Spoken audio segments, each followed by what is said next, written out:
All right, going into the weekend, this was by far the one that I was looking to the most. Oregon and Washington, round two. Washington gets the win, 34-31. And I want to begin this conversation by, I don't know what. Okay, let me start over. Bo Nix gets announced as a Heisman finalist, and you have this uproar of people. He's terrible. Yeah, like what? Why are you still looking at him like he has an Auburn logo on the side of his head? The kid is unreal. And the way that he handled this loss, which is a thing that the Heisman committee or the Heisman voters are supposed to consider being a stand-up young man. I forget how they word that, but you got Caleb Williams who's writing F Utah on his fingernails. Anyway, Bo Nix handles this loss with such grace. He goes 21 for 34, 239, 3 touchdowns and a pick. He's also your leading rusher, which is part of their problem. 6 carries, 69 yards. And Washington figured out early ways to neutralize him and neutralize that offense. And then they get up and then they just find a way to figure it out. So at this point, man, I really, really like Bo Nix. I say that at the end of the season. Yeah. I really like him. This is what sucks for me is I came around on him in the last episode. I was basically over all of my hangups, all the things, all the Auburn kind of related things. I was over all of that. I was ready to forgive and forget. And it ain't his fault. It ain't exclusively his fault that they lose this game. But I think he belongs in New York City. I think it would be a travesty if anyone other than Jaden Daniels wins it. That's my take. Also, a quick note on that. I told you preseason when we were talking about things that they were going to overcorrect so hard from last year's Biletnikoff that they were going to hand the award to Marvin Harrison Jr., which I don't think they will, but prove to me how he belongs in New York City, and then we'll talk. Back to this game. You've got Bucky. Here's this jumps off the screen at me. Bucky Irving, and you just mentioned it. Bo Nix leading them and rushing them. That is their problem. Yeah. Bucky Irving ran for 1,000+ this season. I'm not sitting here saying that the Pac-12 is the best conference in the land. I'm not saying anything like that. But there were some good teams this year. There were a lot of very improved teams this year in the Pac-12. And your 1,000-yard rusher, you're kind of, where you bred your butter in the run game, goes 9 for 20, 2.2 per carry, long run of 6. That's kind of domination as much as you can be dominated and only lose by 3 points and still score 30 is what that is. Nix, not bad on the whole. The pick wasn't great. And it was one of the wildest plays I've ever seen. But yeah, he's not the exclusive reason that they lost. I just hate that I came around on him and he treated me with a loss. Seems like that's what's happened before. One more thing on Bo, and then I'll move on. I'm going to give you 2 stat lines. All right. Okay.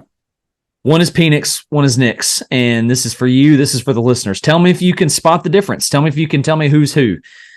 One quarterback, 4,200 yards, 33 scores, and 9 picks. Another quarterback, 4,100 yards, 40 scores, and 3 picks. If you can't spot the difference, let me go ahead and tell you, Bo Nix is the latter, 4,100 yards, 40 scores, and 3 picks. To Penix's, who a lot of people are raving about, as they rightly should, 4,200 yards, 33 touchdowns, 9 picks. Arguably, overall, a better stat line, a little bit less on the yardage, but more scores, 6 less picks. Give me that.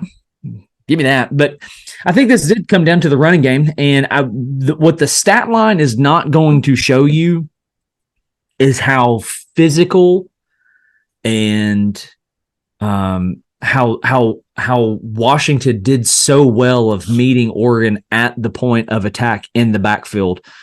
They were all over this. They were getting off blocks. They were tackling in the open field, something that I've repeated over and over and over again what good teams do. Washington, man, and I'll say this: we're gonna touch a little bit on this when we get to our college football playoff reaction or whatever we're gonna call that. Washington top to bottom, or excuse me, Pac-12 top to bottom, I think is your best conference. Top to bottom, considering the bottom. Well, Georgia, Bama. Okay. Also Vanderbilt and Mississippi State. Well, what about Oregon State? Well, they're good. What about Washington State? Well, they're good. Cal. Well, they took USC to the wire. Okay. So top to bottom, your best conference, and Washington just runs through this thing, man. Now they hit some bumps in the road. They were only able to get a defensive score against Arizona State and stuff like that. But I really, really like Washington going into this playoff, just simply due to the fact the way that they handled Oregon in this round 2 matchup. Yeah, I've been of the opinion for 3 weeks to a month that I mean, look, I thought Oregon would cover that 9.5, 10.5, whatever it was, and I probably can look right here. 9.5 is what it shows entering the game. I thought they would cover that. The way that they've been playing, the way that they've not cared who they're playing, they've not taken any games off or had any close games like Washington has.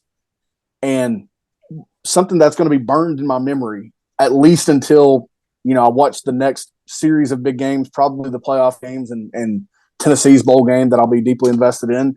What I won't be able to get out of my mind is Washington just bullying Oregon. When it came down to it, when it was time to end this game, they put a drive together. They killed clock.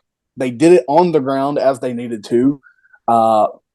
It's bonkers to me how a team can look so bad and rise to the occasion against an opponent the way that Oregon had been playing. Yeah.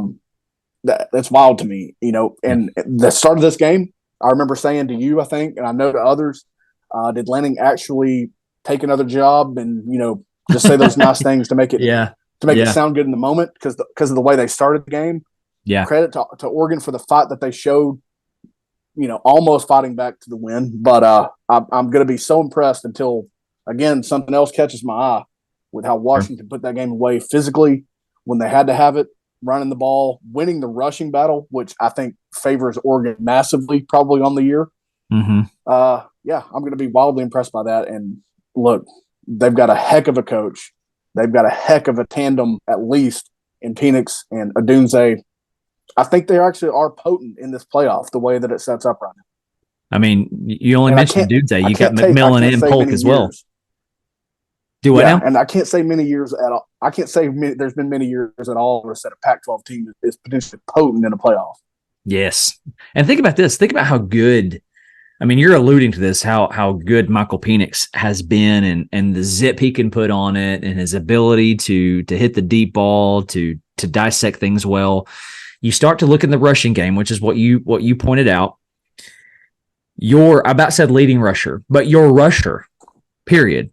Dylan Johnson, Mississippi State transfer, 28 carries, 152 yards, and 2 scores. Your next, how do I word this? Stat lines after him: Will Nixon, 1 attempt. Jeremy Bernard, 1 attempt. Richard Newton, 1 attempt. Michael Penix has 4, but that's probably him scrambling and getting out whatnot. So your pass game, Penix, everything revolves around him. Ball on the ground, Dylan Johnson says, hold my beer. Watch this. 28 carries, 152 yards, seals the game for these guys. I'm not saying he won it, but he, as you pointed out, he dang sure put it away. Put it away, man. Put it away. And I'll say this one last thing before we end this segment here. Is he not the guy who bashed Leach before he left Mississippi State? Is he not the one? Whoa. Dude, I hadn't even – you texted me that and I forgot about it.